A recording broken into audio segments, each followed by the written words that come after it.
In the year 1901, the romantic song "In the Good Old Summertime" was a popular hit. New York City was bustling with new opportunities. It was an era of progressive ideas, economic growth, and peace before the outbreak of the First World War. Waves of immigrants faced new challenges, although many lived at subsistence levels in cramped, inhospitable conditions. For the emerging middle and upper classes, it was a time of prosperity and increased leisure time, prompting many to seek refuge from the crowded city in the summer months. To fulfill these needs, a few forward-thinking businessmen began building new communities in Scarsdale, and the neighborhood of Heathcote was one of the first of its kind. This little park, known to locals as the Duck Pond, is one of the most recognized landmarks on Heathcote Road. However, this is not a natural pond. It was formed by the real estate company Scarsdale Estates at the turn of the 20th century. They drained the surrounding swampy land here in order to build new houses and roads for the neighborhood they called Heathcote. James G. Cannon was the president of Scarsdale Estates. It was a corporation formed in 1897 in order to auction and salvage the properties of Welcome G. Hitchcock. Hitchcock was a fur and silk merchant who lived in Murray Hill. He foresaw the growth of Westchester and bought up over 1,500 acres of land in Scarsdale, White Plains, and Greenburgh. However, when he fell behind on his bank payments, the financier James Cannon was put in charge of his holdings. The company he formed would have a profound impact on the suburban development of Scarsdale. Cannon worked with J. Warren Thayer, a talented engineer, to design the Heathcote tract. They were both on the original commission to clean up the Bronx River and build the Bronx River Parkway, which would bring new homeowners to Scarsdale and triple real estate values. Thayer and Cannon had high standards for Heathcote, and they designed an upscale neighborhood that would be comfortable for themselves and their friends. In 1903, the Scarsdale Inquirer reported new houses were being built throughout Scarsdale, most notably Heathcote. There were 76 telephone subscribers, and the trolley had been extended to Manhattan and nearby towns.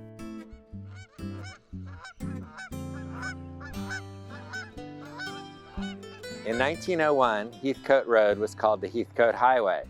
Scarsdale Estates also laid out Sherbrooke Road and the smaller roads around the Duck Pond.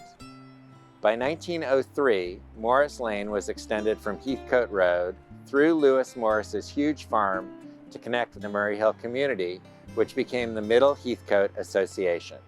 Cannon and Thayer employed the newest technology. The Inquirer wrote, "So far as possible, the natural features of the land were preserved, the native trees, boulders, and knolls being all utilized to give the natural appearance of an established community."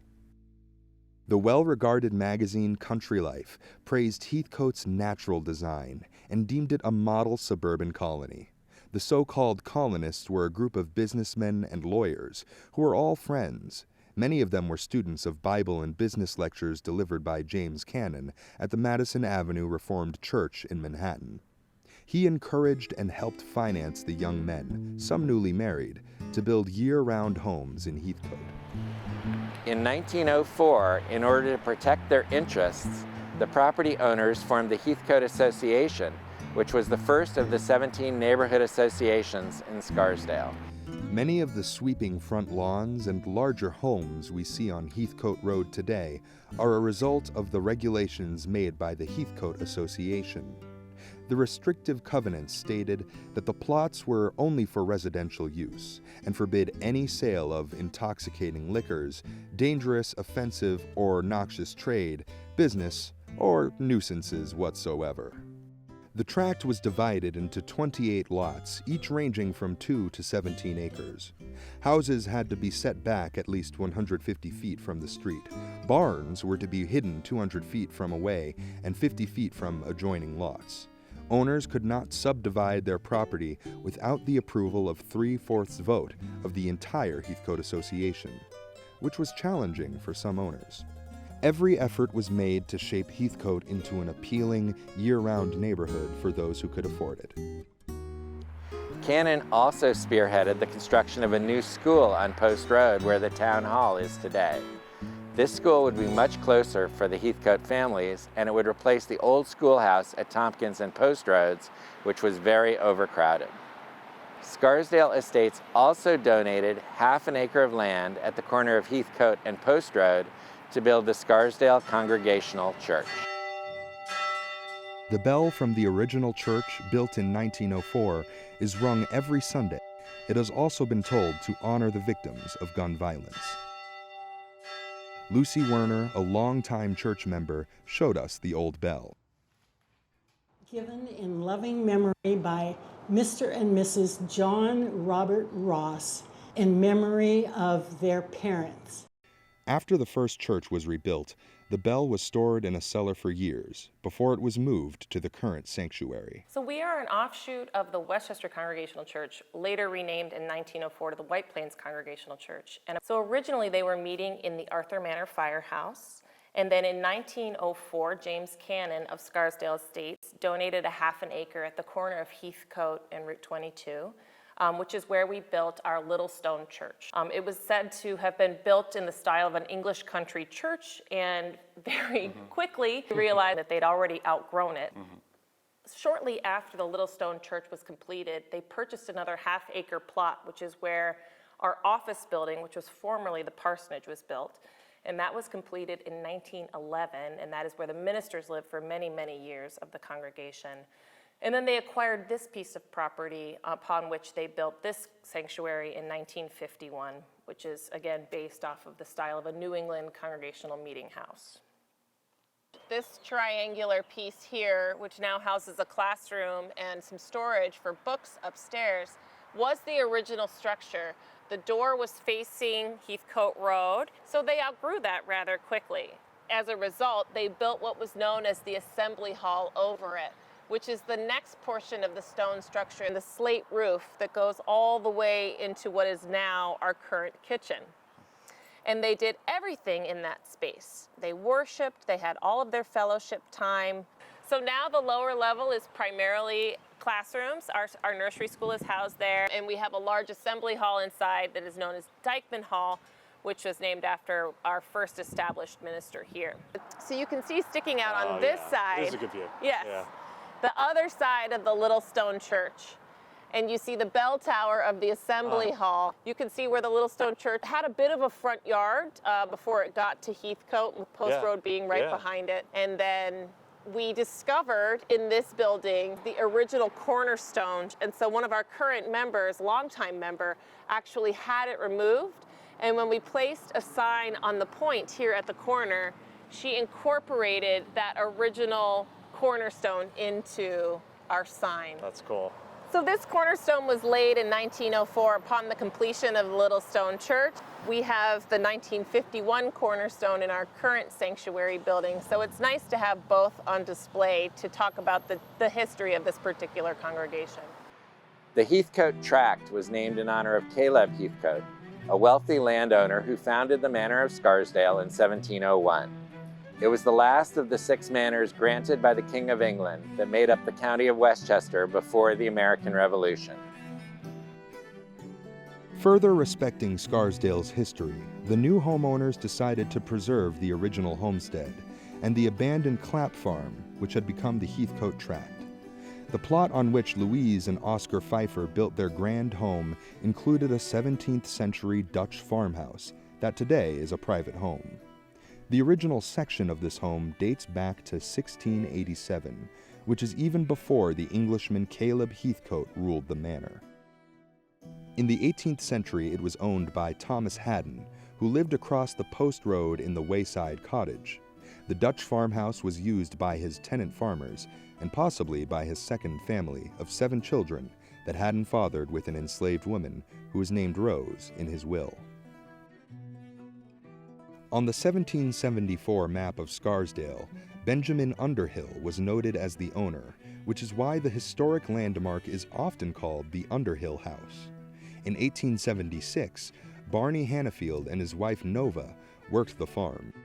Mrs. Hannafield claimed there was a small crawl space from her house to the Wayside Cottage that was filled in when the trolley tracks were laid down on Post Road. She said her sons could fit in it, but they were tied with ropes in case the walls caved in. When the Brooklyn Navy architect Oscar Pfeiffer bought the land from Scarsdale Estates, he leased the farmhouse to young Roland Kirby and his friends. Kirby was a pioneering political cartoonist who between 1922 and 1929 won 3 Pulitzer Prizes for his work. The Scarsdale village historian Barbara Curran McDonald and her family lived in the house from 1967 to 1995. They found bits of pottery and a button dated back to the Revolutionary days. The following owners, the Feldmans, have also found bones and pottery in the cellar and around the property. The old house creaks with strange noises and is said to be haunted by the ghost of Benjamin Underhill, who likes to steal cookies in the night. The house that Oscar Pfeiffer built in 1903 remained largely unchanged until 2021. The Topping family were the 3rd owners of the house, and they lived there for 54 years. Seymour Topping was a foreign correspondent for the New York Times, whose family moved to Scarsdale in 1967. Audrey Ronning Topping, his wife, is an accomplished photojournalist and author. First I called Top up and I said, I found my ideal house.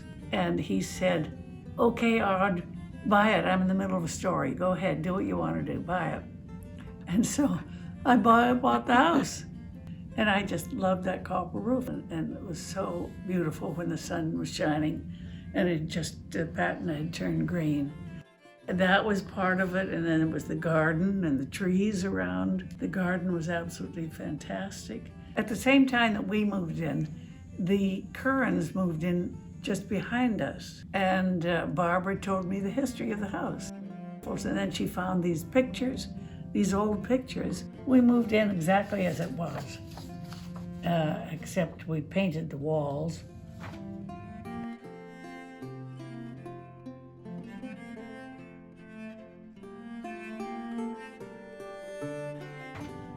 And here is the Christmas tree. We had a Christmas tree in the same place. Here's Pfeiffer. I liked old Pfeiffer because he had 5 children too. In the original documents, we found this beautiful note that says, to my dear wife Lou, as a Christmas gift for a happy home from Oscar. He gave her the house, and that was in 1903. The Toppings shared a driveway with 2 other houses that were built in the same year. This one at 7 Heathcote has been replaced. Only a few of the first houses on Heathcote Road are still standing, including the one James Cannon lived in for a few years. The other end of Heathcote Road would not be built up for another decade. Heathcote's 5 Corners. It's one of the 2 main commercially zoned areas of Scarsdale, the other being in downtown Scarsdale Village. One of the most notable landmarks at 5 Corners is this decorative building. While it currently houses a real estate office, in 1912 this was a shiny new train station built by the New York, Westchester, and Boston Railway, and it was the only commercial building for miles around Heathcote. Nicknamed Westchester's $1 million a mile railroad, this state-of-the-art railway operated from 1912 to 1937 until it went bankrupt during the Great Depression. After the Westchester stopped operating, the Heathcote train station was one of the few stations left standing. Local residents may recall that Scarsdale Volunteer Ambulance Corps was located here for 40 years before they moved into larger facilities at nearby 5 Weaver Street. In 2007, when SVAC decided to move, the village sold the building to a real estate company which became 5 Corners Properties. They spent 2 years carefully restoring many of the original details designed by Reed and Engel, an architecture firm that also designed Grand Central Station. It was a labor of love. I love history, I love a challenge. And we researched back in terms of as much information as we could, whether it was other railroad stations or information and photographs that were created back in the early 1900s. Then it went through a series of progressions as other businesses because the village of Scarsdale leased out the building. I actually found this photo on the internet, and this was the custard stand. In fact, one of my agents remembers when he was a kid coming to it. Here was the advertisement back in June of 1940. Scarsdale's first and only frozen custard store. And we had a fellow who left the police department and opened up a radio shop, and he serviced two-way radios and things of that sort. So that was in the later 40s. There was a fellow by the name of H.A. Lockwood, who was a real estate developer in the area. As people walked in to the train station, they would come through, they would have their tickets, and then this was opened up onto a bridge walkway. And that bridge walkway evidently had elevator shafts that went down to the platform, which was a raised platform, so that people literally just walked right into the train. So it was a very advanced electrified system. There were facets to it that weren't established by other railroads until the 1970s and 1980s. In the building itself, these were the original columns.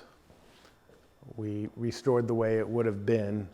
And what I believe is that people walked through one side and the other, and they had a ticket office in the middle.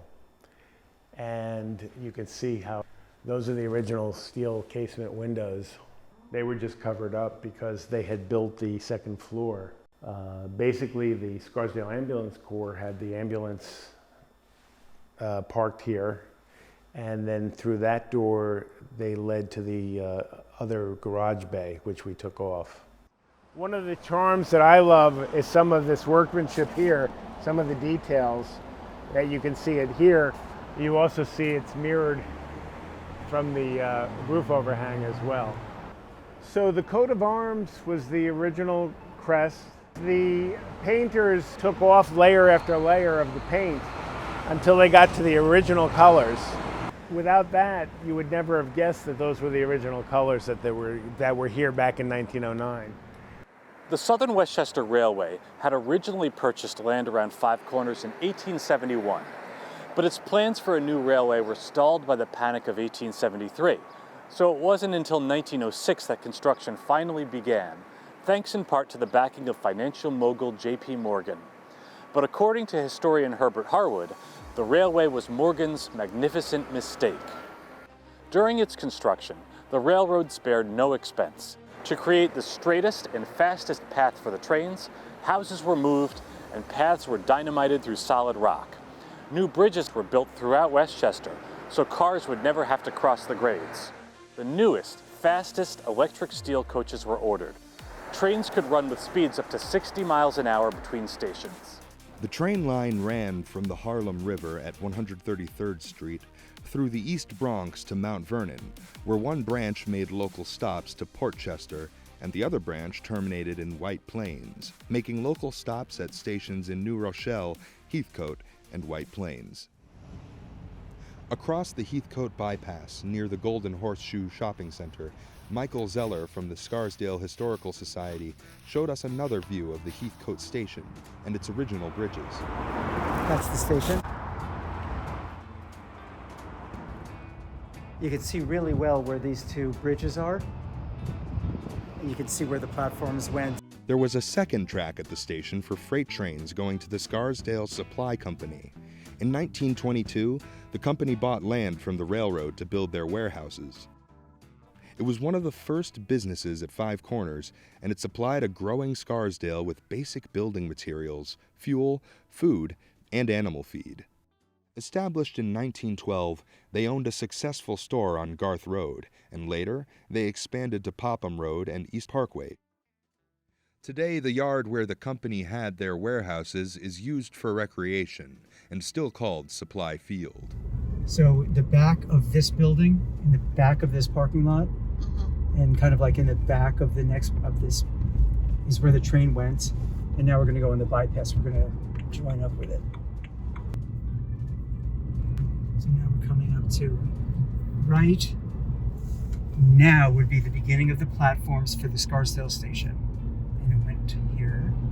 There's the station. And the platforms continued. So now we're on where the train went. The next station up after Heathcote is Ridgeway, which is a little bit north of here. On the way to Ridgeway Station, we stopped at Jean's Crossing near Coralline Avenue to see the passageway for a road that was never built. On top of the arch where the train ran is a greenway for pedestrians that stretches from the border of Scarsdale into White Plains. They smoothed this out and laid down some wood chips, and it's just like a really nice walk for, people in the neighborhood. A lot of times you see people walking their dogs, and it goes for quite a ways in both directions. This is where the train tracks were? Yep. So you see a foundation there and a foundation on the other side. This is where the metal steel towers went up that supported the electrification wire.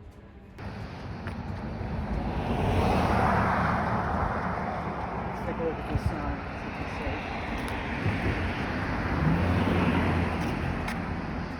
We're at the Ridgeway Station. That's where we are here. These two pictures are of stations. Mamaroneck Avenue is this one, and the Westchester Avenue is the terminal station. So the tracks were along there. We'll go up there. And then it went across here. There was a bridge continuing on the other side. So now let's just walk this way. The walking path along the right-of-way extends from Ridgeway all the way to the old Mamaroneck Avenue train station.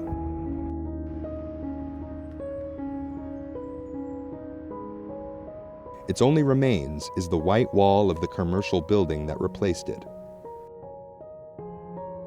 And right where we're driving below us were the platforms for the Mamaroneck station. And this is all a new modern structure, but if you watch ahead, coming into view is the archway of the Bryant Avenue Bridge, and the train went through that archway.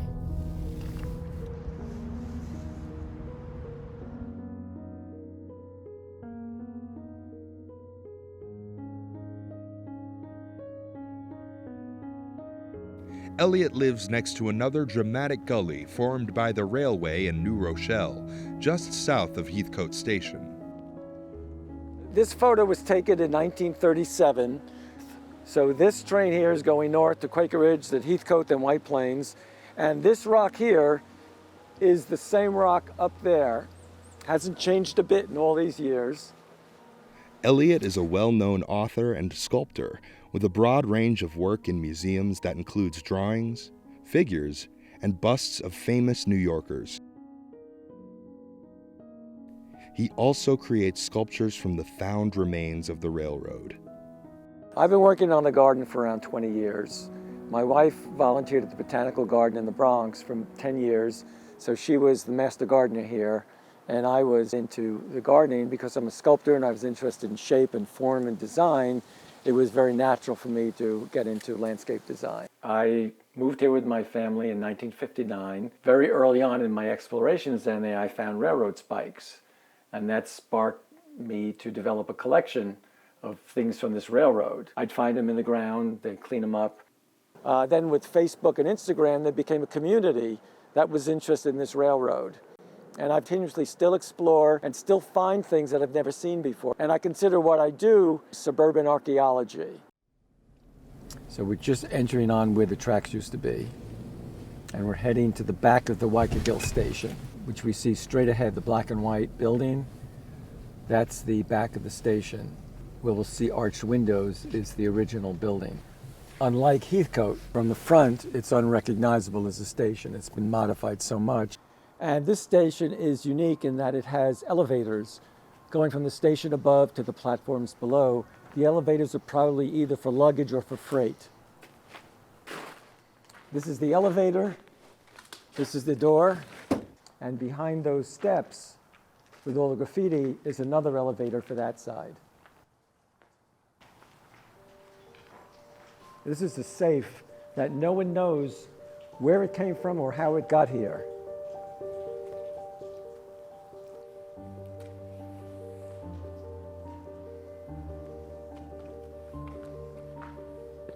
Going up the steps to the station. Traveling north on the right-of-way, another artist would transform the abandoned Quaker Ridge station on the border of Scarsdale and New Rochelle into her private home. Often used by Heathcote locals, the Quaker Ridge station was once one of the most magnificent stations that the New York, Westchester, and Boston Railroad built. Its design was based on the former Penn Station building in Manhattan. When the portrait painter Louise Miller Palais bought the station in 1950, it had been neglected for almost 13 years. The marble walls and copper tiles had been stripped, and all windows were broken. With the help of her 80-year-old father, Miss Palais converted the waiting room into her living room and turned the ticket office into her kitchen. She created a second floor with a spiral staircase for her bedroom, and the train platforms were made a garden terrace. She was called the Mad Woman of Quaker Ridge for undertaking such an enormous task, but she was never deterred, even after vandals broke into her home and smashed windows and her treasured candelabra and antique vase. When the work was completed, everyone wanted to visit. She lived in the house for 9 years, and today it remains a residence, and they prefer their privacy. Most of the stations in Westchester, like the one in Heathcote, were located in sparsely populated areas, based on the assumption that population growth would soon make the railway profitable. But development did not come fast enough to save the Westchester from financial ruin, and it could not survive the Depression years. A contributing factor to its failure was that it did not offer direct service to Manhattan, like its competing New Haven and Harlem lines. There were many efforts to save the Westchester. Workers even volunteered to continue working without pay until a solution could be found. To the great dismay of riders, employees, and supporters, service was discontinued, and the Westchester made its final run on December 31st, 1937.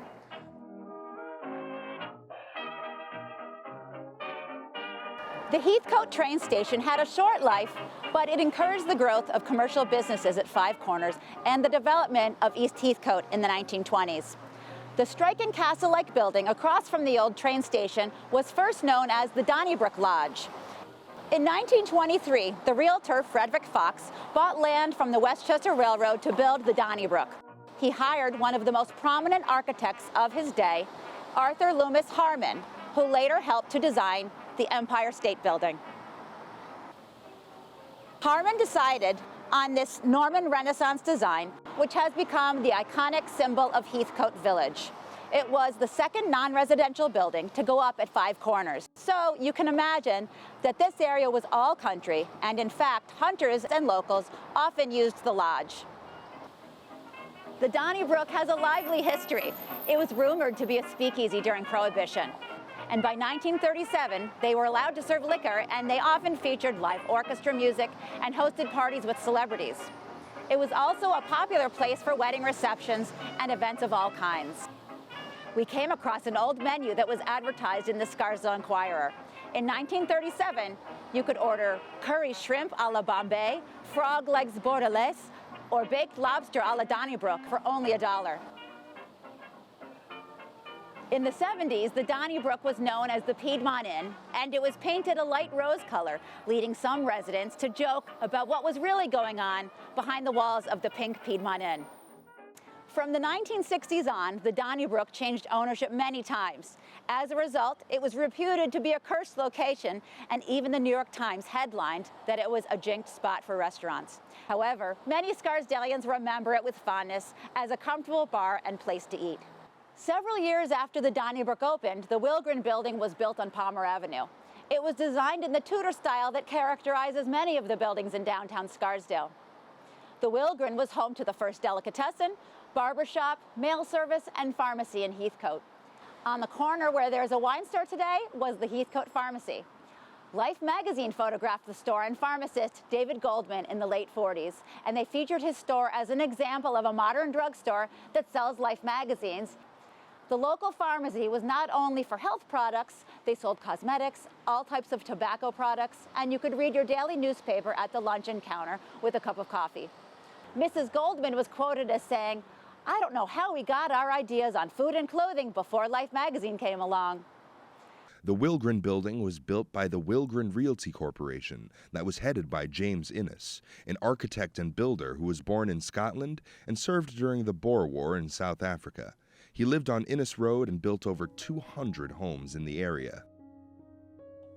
In 1926, land in a new neighborhood called Heathcote Crest was offered for sale.